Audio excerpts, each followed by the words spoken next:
All right, welcome everyone to today's webinar. Our webinar is The Truth About Endowment Spending. My name is Juliet Acker.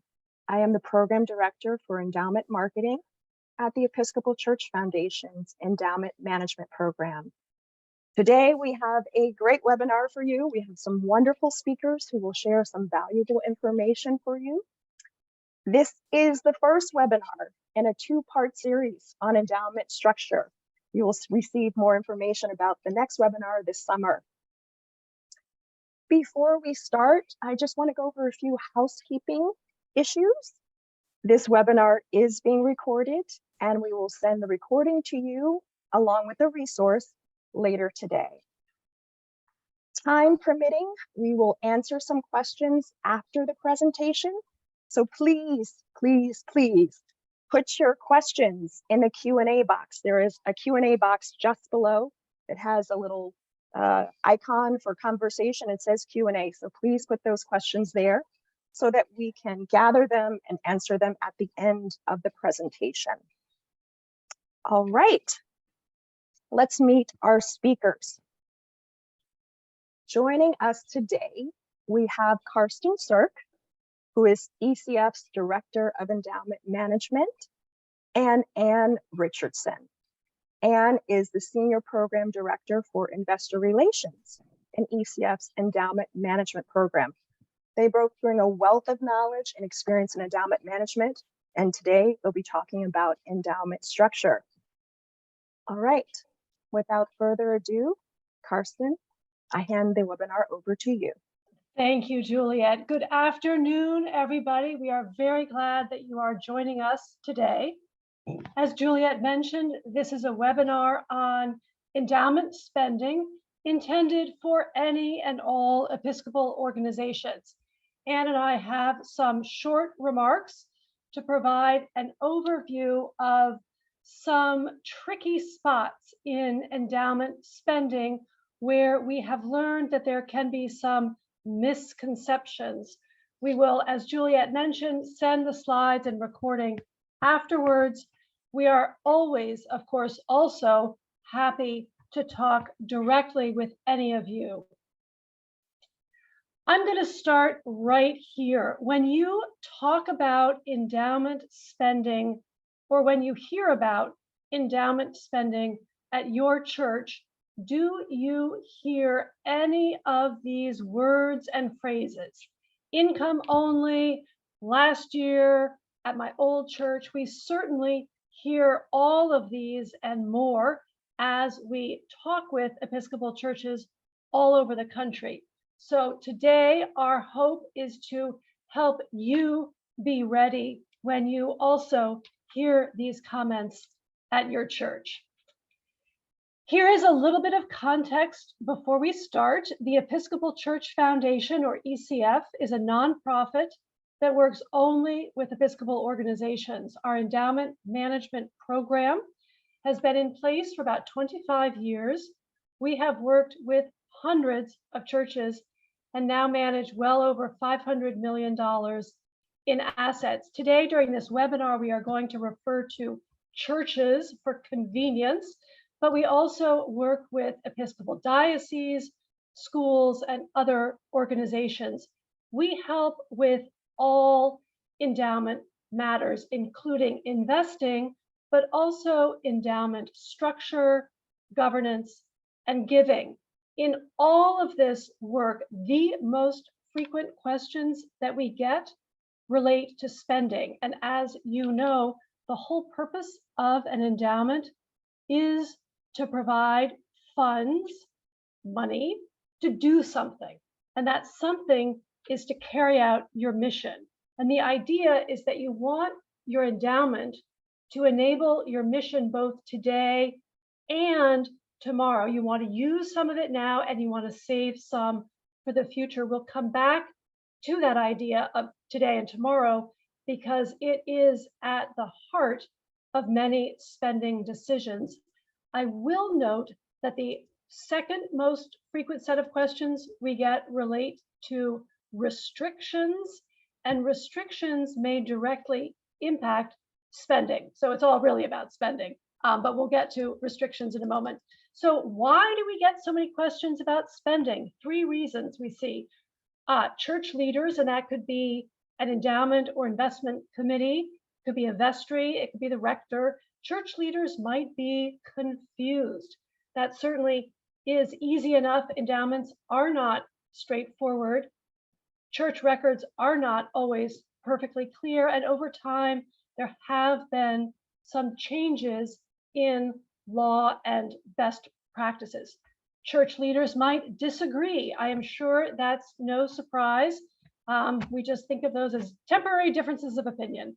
And then finally, quite frankly, church leaders now often just need more money from the endowment, especially as patterns of attendance change and patterns of giving change. Today, we're going to briefly review the most important truths about endowment spending. We have 6 of them. And again, this is intended simply to be a short overview that may leave you, we hope, with things to consider at your church. So one more bit of context. An endowment is, of course, money set aside for the long term to support a church into the future. Technically speaking, there are actually 2 types of endowments, and it's important to know which type you have, because that may very well affect how much you can spend each year. So first, we have a permanent endowment. This is what many people think of when they hear the word endowment. These are funds given by a donor. The donor in some way indicates that the funds cannot be spent all at once, all in the present moment.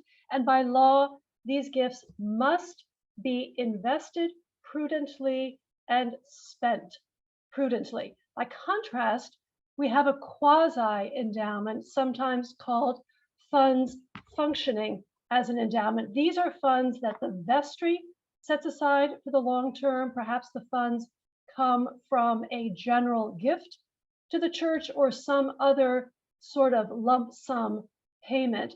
The law requires a church to invest these funds prudently, but the law is silent about spending. However, prudent spending, as we just mentioned, prudent spending for these funds too is without a doubt the best practice until you get to any special circumstances for additional spending. If you have quasi-endowment funds, you'll want to understand under what circumstances additional spending or deeper spending is permitted. Just stepping back for one more moment, we often use the word endowment in the singular, but your endowment may very well be made up of several different funds, or within one fund have several different original sources of funding. You will want to ensure that you have good records about each fund or each gift. So with this background, we would like to look now at 3 areas of endowment spending. Your spending vision, that's sort of the conception at your church about what this endowment is for. Your spending policy, that's likely to be a written document. And your spending rate, which is an annual calculation. And in these areas, we would like to correct the mistruths that we hear most often. So now I'll turn to Anne. Great. Thank you so much, Karsten. So as Karsten said, I am going to start by talking about spending vision. And before I share a couple of misconceptions related to spending vision, I just want to set some context for which I assume your parish is operating in. So first, I'm assuming that you have people from the community who aren't yet your members who are on your campus and using your space. Maybe you run a food pantry, you've got a preschool, you let another nonprofit use your space for after-school tutoring, or you have locally hosted AA meetings in your space. Whatever kind of activity or offering you have, it's something that's inviting people to you who aren't your members. Second, I'm assuming that you have people in your parish, at least some people, who can tell a story that connects money to mission, and that you aren't limiting your ability to speak by a counting category. So let's say, for example, that you have a children's minister and you pay that individual some wages and benefits, and that shows up in your budget line as lay staff compensation. And then you also have a budget line that's labeled children's ministries. And let's say that budget line is $800.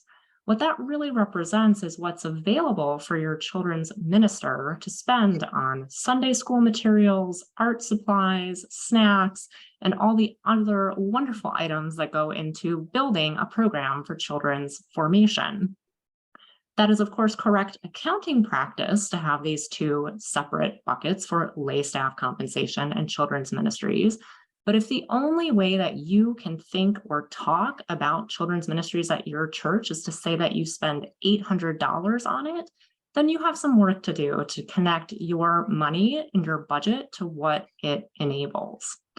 And then finally, I'm assuming that you're operating from an abundance mindset rather than a scarcity mindset. In our modern capitalist culture, it is very easy to get stuck in scarcity thinking. The church teaches God's abundance, and that is the mindset that we need to center, however hard that might be, in conversations about money at church. Your resources are always greater than you think that they are if you start from an abundance mindset. Now, if you're looking at this screen and thinking this doesn't describe where you are, know that you are not the only one. Lots of churches have skills to build in these latter two areas in particular. I wanted to talk about this because I think this is very important context for what I'm about to say next. So, keeping this context in mind, I'm going to turn to our first mistruth about endowment spending. And that mistruth is that you must avoid spending on operating expenses. The truth is that there is nothing wrong with spending on operating expenses if your operating expenses enable your mission.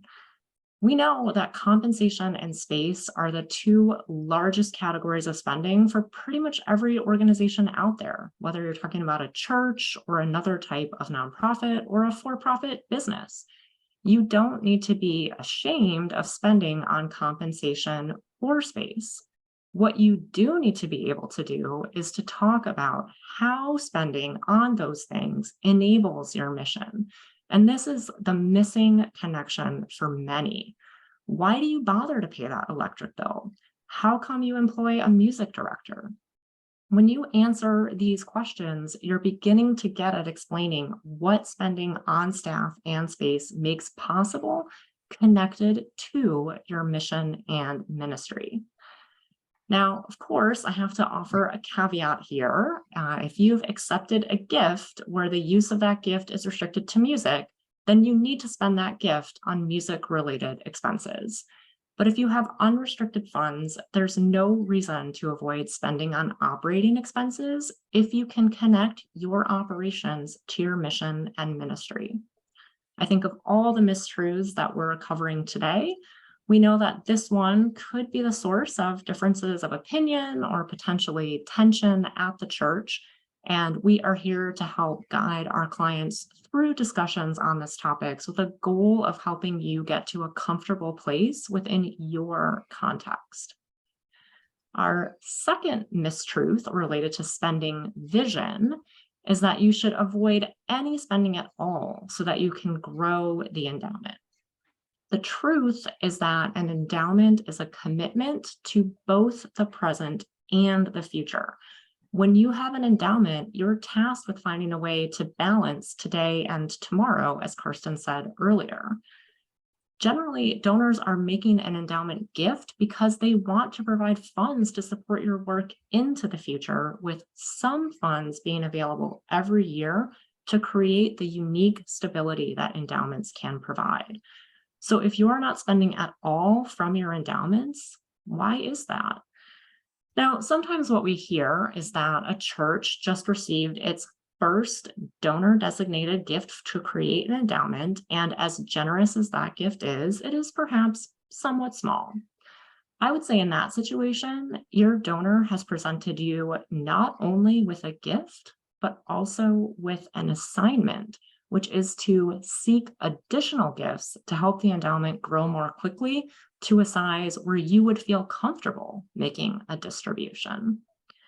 Spending is also important because it's the endowment distribution that has the direct impact on the church. By showing how your distribution made something possible or talking about what it enabled, you can tell an impact story that can inspire others to give. If you just get this gift and you put these endowment funds in an account and then you're waiting on the market to grow them before you ever talk to your parish about the existence of the endowment or before you ever make a plan to spend from it, you're really missing an opportunity to engage your parishioners around this important resource for your congregation. So having covered two misconceptions about spending vision, Karsten is now going to talk about mistruths that we hear related to spending policy. Yes, so shifting gears slightly, our next mistruth relates to your spending policy, which is where you lay out the general manner in which you will decide how to spend. This is often a written document. If it's not written, it probably should be. The mistruth is that you can only spend the income earned in an endowment, literally the interest and dividends to the fund. This may come from an outdated conception of endowment funds. It may come when this language, income only, is actually in the description of the gift. The truth is that when you see this language, all it does is create a permanent fund. This comes up a lot in our conversations, so I'm going to take a little time here. As mentioned before, there is a state law that applies to endowment funds. It's called the Uniform Prudent Management of Institutional Funds Act, or UPMIFA. Name isn't so much important right now, but I just want you to know it. The law specifically addresses this situation we're showing here. It states very clearly a donor's words, spend income only, preserve principal, don't touch the corpus. Those words or something similar create a concept. They create a permanent fund. The law is very clear that those words are no longer considered to be a specific set of instructions. They are not themselves a spending policy. What the law does require is that when you have a permanent fund, you must spend prudently in a manner that preserves the purchasing power of the fund over time. The law also requires that you invest in a broadly diversified portfolio made up of different types of assets. That's also a requirement. As you know, some investments provide income, some grow in value, and some do a little bit of both.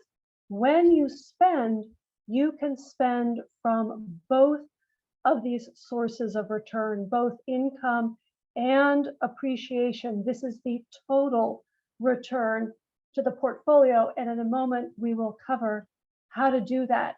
Just to be very clear, the law about all of this was passed in most states around 2008, maybe a year later, and was specifically intended to ensure that nonprofits manage their endowments using updated ideas about investing.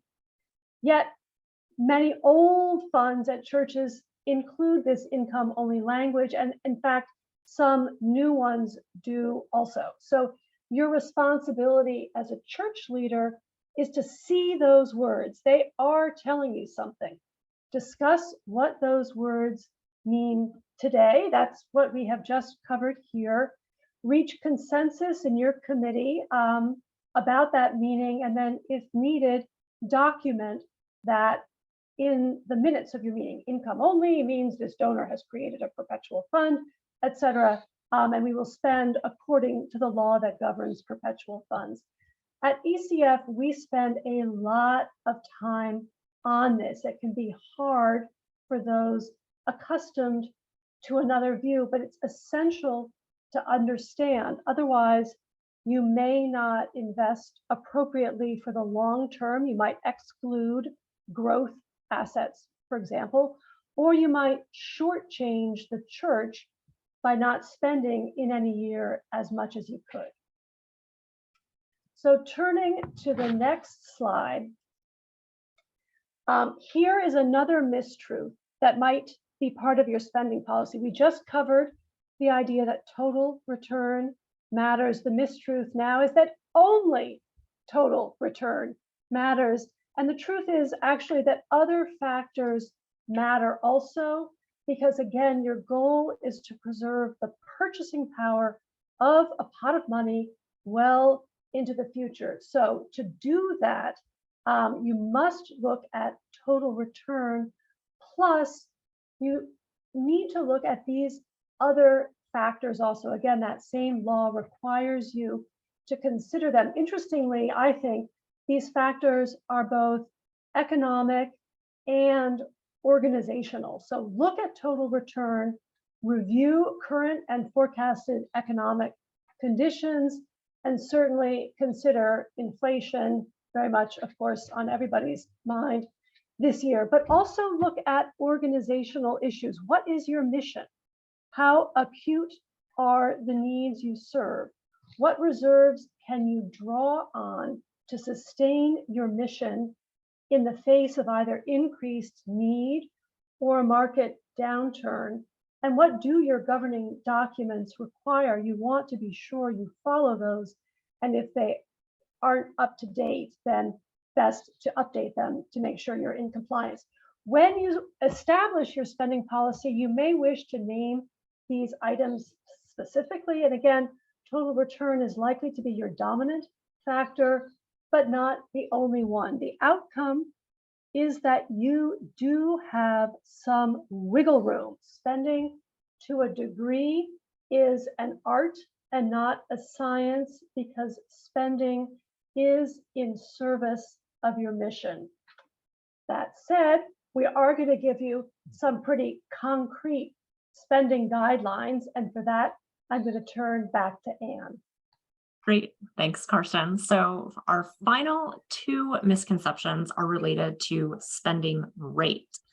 We sometimes hear people say that to determine the spending rate, you need to look at historical returns or the past performance of your portfolio.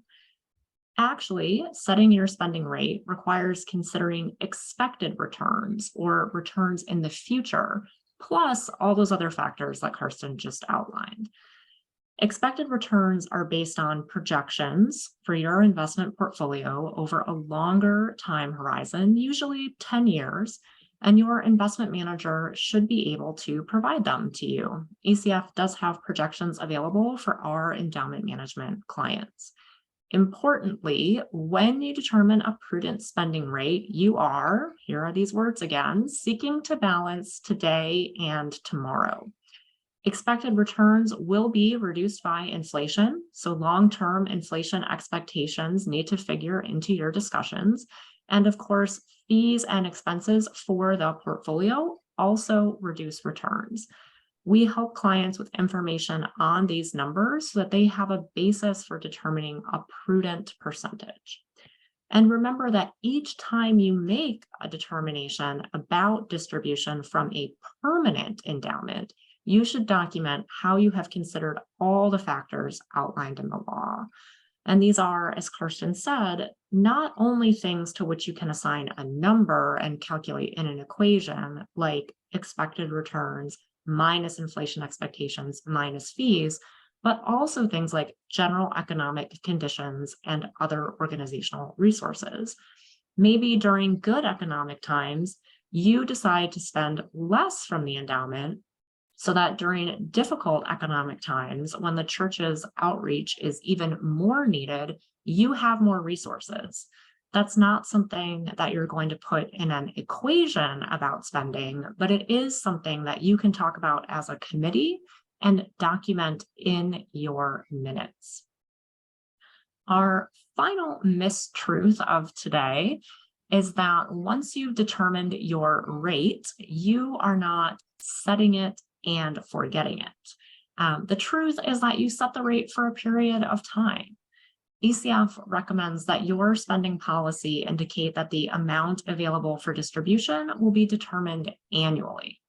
Now, this does not mean that you need to change the spending rate every year, but it does mean that each year you, as a committee, will officially evaluate the factors outlined in the state law that Kirsten talked about and determine that prudent percentage.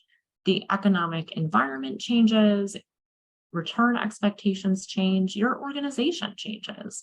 By evaluating each year, you can consider your current context and determine the prudent amount in that context. So our question to you as we wrap up this webinar is, have you heard any of these mistruths at your church? Are they causing confusion or disagreement? Have you avoided setting a spending policy altogether because this has been such a fraught topic? I hope that is not the case. Endowment spending is really incredibly important because, as I said earlier, it's the distribution from your endowment that impacts the mission and ministry of your church or whatever organization you're here representing today. If you could use some guidance to assess whether you're spending appropriately, please reach out to us. We'd be happy to talk with you. You can see our email addresses here on this slide so that you know how to contact us. We will be sending, as Juliet mentioned, an email with a link to the recording of this webinar and these slides so that you can share them with other leaders at your church or Episcopal organization. We are just about coming up at the half-hour mark, and we did say that this would be a 30-minute webinar. So for those of you who need to leave, this does conclude our formal remarks. Karsten and I are going to stay on for a few more minutes. I know we have some questions in the Q&A, and we want to make sure to try to get to as many of those as we can. So just give us a second as we take a look at what is in the Q&A. Sure, and I'll read a couple of questions here. We've got some really good ones. Here's one. Our church's primary goal is to protect the principle of our endowment. Does that mean we should only spend the interest? That's an interesting question. I guess I would ask, why is that the goal? Did you establish that as the goal because you received a gift that told you that was what you needed to do? If you received a gift that's intended to create a permanent endowment, I would encourage you to think about whether the investment policy that you have is serving the growth of the endowment, really, because in order to preserve it, you're really seeking under the law to protect the purchasing power of the endowment. And that means you need to grow it. And this has been an interesting challenge over the last 15 or so years when we've been operating in a zero interest rate environment, because many of the more protective asset classes have offered you very little in terms of return. And this is what people mean when you read in the newspaper that there is a reach for yield in investing, where people were going into other asset classes to grow their endowment. I think spending is very much coupled with your investment policy. So if you are only investing in very safe assets and growing your endowment very little, you may have nothing to spend, actually, because it is about preserving the purchasing power of the endowment. And if you are not spending enough to overcome inflation, you're not achieving that goal. So you're leaving yourself with very little to spend. So do want to say that spending, your ability to spend, is coupled with what your investment policy is. At ECF, our clients are invested in broadly diversified global portfolios with multiple different asset classes intended to both grow the endowment and provide some protection in times when growth assets are not performing as well, with the intention of growing the endowment sufficiently to enable that type of spending stream. Great. We have a couple of different questions that touch on UPMIFA, the law that's relevant. So Anne, maybe you just could touch very briefly on it's a state law. It's similar in most states, but some differences, and just pick up on that. Yeah, sure. So the law was written by something called the National Commission on, or the National Council, excuse me, of State Commissioners, and they write uniform legislation that can be passed in states. Of course, the United States, as we know very well, is a federal model, so not everything that is regulated at the federal level. Endowment funds and other types of long-term institutional funds are regulated at the state level. There was a previous law, the Uniform Management of Institutional Funds Act, that governed these funds. That law was updated with that P that Karsten mentioned, that prudent, that you probably heard us say more times today than you ever thought you would hear that word. And that law was updated and written in about 2006 to account for many of these more modern ways of investing and spending. And then states had to adopt a version of that law, to put it into place. They did that around the period of 2008, 2009, as Karsten said. The state of Pennsylvania had earlier adopted some of these concepts, so it is the only state that didn't kind of adopt the specific language from UPMIFA, but its language is very similar and predates the language from UPMIFA. A couple of states like California and New York adopted some optional language that was included in the uniform law, and that relates actually to spending, what we're here talking about today. If you are in those states, that law says that a spending rate of 7% is presumptively imprudent. There may be other states that have adopted that law. One of the things that we recommend when we talk to endowment committees at the churches who work with us is that members of the endowment committee should become familiar with the language of the law in their own state so that they know what their obligations are. Again, it's very similar and consistent across most states, but there may be some small differences state to state in what your particular state has adopted. Yeah.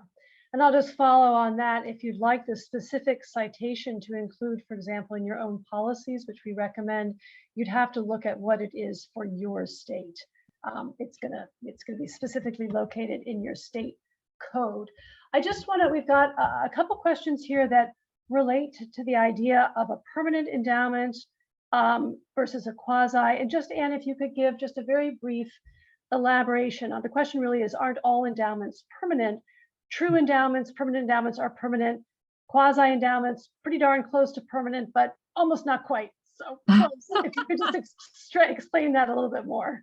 Sure, yeah. So it is only a donor who can create a true endowment, meaning what we all think of when we think about endowments, which is something intended to last in perpetuity. The donor tells you that in their gift by using some of the words that Karsten mentioned earlier. You may also, though, as a church, have some funds that you don't need. Now, I know sometimes you're thinking, we need all the funds that we have, but perhaps you sold a building. Perhaps you got an unexpected gift. You might have funds and you've already got a sufficient reserve fund. So you may have some funds that aren't needed. They aren't part of your operating fund. They aren't part of your reserve. And you, as a vestry, say to yourselves, we could use this to invest it for the long term, grow it, and enable a distribution from it that could support us every year. We will think of these funds as if they were an endowment. So that is when you, as a vestry, are creating a quasi-endowment. It is important in your own minds to think about this like an endowment that is intended to last in perpetuity, because the only way you can maintain it in perpetuity is to do the prudent spending that we've been talking about. But because you set it up, a future vestry could also choose to unwind it. Perhaps in 50 years, your church is blessed with many families, you've grown, and actually that building that you sold now comes back up for sale and you could use it. You could, if you needed to at that time, unwind that quasi fund that you set up and use all of those funds to purchase that building. Depends on what you wrote in your policies, how you would go about that. But the point is, if it were a donor who had given you that endowment and said, maintain this in perpetuity, you could not do that and wipe out that fund and spend on that building. But if you yourself have created it, you could. And Anne, just to follow on to that, so we talked in our presentation about how for quasi endowment funds best to spend prudently until you get to a situation which you've already established in your policies where additional spending might be permitted. Do you have a couple of examples, or even one example of that type of provision that might, or the topic for that where a church might be able to spend a little bit more if need be? Sure. Yeah. I mean, so you should always take that prudent distribution, right? You should have your committee tell you, this year we believe 3% from our quasi endowment is a prudent distribution. Now, maybe it turns out that you have, in most cases, this comes up because there's a really unexpected capital expense. Or perhaps, you just have fallen a little bit short this year in some fundraising. You had a plan to improve that for the future, grow your church. You could say, we will take a little bit of additional funds this year from this quasi endowment. And typically in your policy, you would do that by holding yourselves to a standard of having a couple of separate votes at separate vestry meetings to make sure that you've really considered the consequences of this, because of course, the more that you take out of the endowment, the more difficult it is to continue to grow it, right? You're starting from a lower base. So you want to give yourselves a couple of hurdles to have to go over to make sure that the group is in agreement about the plan to spend additional monies. And usually, again, it's for a compelling need, or perhaps sometimes churches like to use the term emergency circumstances. Again, usually those things end up relating to unexpected capital expenses, the roof, a flood, whatever might be the case. Great. We have time for just one more question, and then we'll try and follow up individually with the others if we can. This question takes us back to sort of a high-level view again, so I think it's a good place to end. How do you grow and spend at the same time? Great question. Great question. So again, when you think about a prudent spending rate, you're looking at expected future returns. And expected future returns are something like, again, depending on what kind of portfolio you're in, for our clients, there's something like 6% for the next 10 years. Now, that is not going to happen every single year, right? That's going to be the average annual return over the next 10 years, and it's going to be very lumpy over that time. You will take that, let's say 6% expected return. You will say maybe inflation is about 2%. You will say our fees are 1%. If you were with us, your fees would be a little bit less, but let's just do simple math. So 6 minus 2 minus 1 gets you to 3%. So you could prudently spend 3% of an average of your endowment market value and still maintain the purchasing power of that over time, right? Because you've included inflation in that decision about your prudent percentage. So again, I think it is really important not to think that you must avoid spending from your endowment in order to grow it. You must invest your endowment prudently for growth so that you can enable some amount of distribution to come out, show that impact, gain additional gifts that will help you continue to grow the endowment into the future. But the market is only ever going to give you so much. We know that historical average annual returns are somewhere between 7 and 9% for broadly diversified portfolios. And so your prudent spending percentage will be something less than that, so you can preserve that purchasing power over time. And I think that, we're just at 10 minutes after the half hour. So I think that's when we said we would end. We are so grateful to all of you for joining us today. I hope that you've learned something that you can take back to your church, share with other leaders. Again, this recording and these slides will be sent to you via email. So keep an eye out for that. And if you have a pressing concern or a need or an interest in what we have to offer at ECF, again, our email addresses are on this slide. Please feel free to reach out. We would love to talk to you.